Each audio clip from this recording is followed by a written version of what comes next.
বড়ই বিচিত্র। ভ্রমণ কার না ভালোই লাগে, সকলেই ভ্রমণকে ভালোবাসে। ভ্রমণ পিপাসু মানুষের জন্য বিভিন্ন জায়গায় ঘোরার মধ্যে বেশ আনন্দ মজা লুকায়িত থাকে। তো আমরা ঘুরতে বেরোলাম গাইবান্ধা শহর। আসলে সিনচান পরিপাটি ছোট্ট এই শহরে কোলাহলমুক্ত পরিবেশ বলতে আছে শহরের ভিতরে এক পার্ক, যার নাম গাইবান্ধা পৌর পার্ক।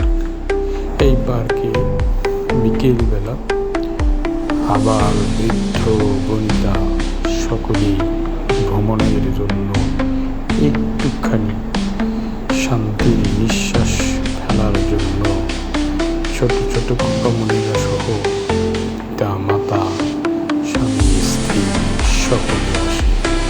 আমরাও আমার সঙ্গে আছেন এই যে ভদ্রলোক, এই ভদ্রলোক সহ আজকে আমিও আসলাম এই গাইবান্ধা পৌর পার্ক।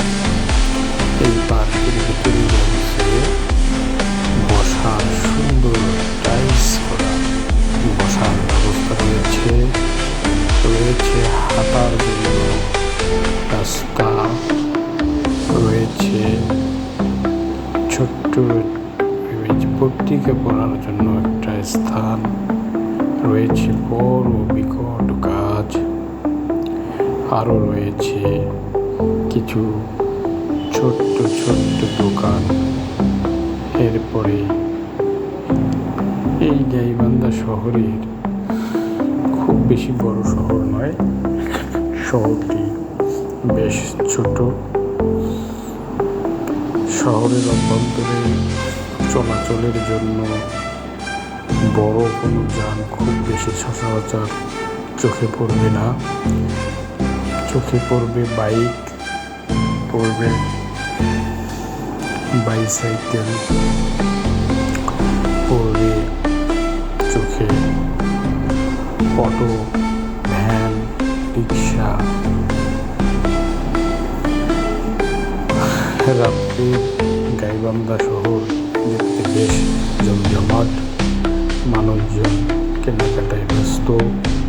সকলের মধ্যে একটি তারা, কেউ কাজ শেষে বাড়িতে চলে যাচ্ছে, বাড়ির দিকে যাওয়ার জন্য প্রত্যেকের মধ্যে একটি ব্যস্ততা।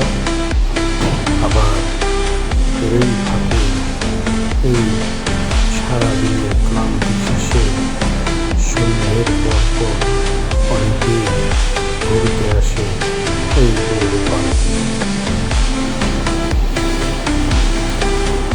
এখানে রয়েছে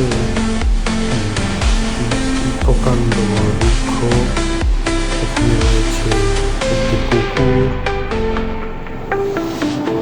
এবং কিছু সৌন্দর্যবর্ধন গাছ।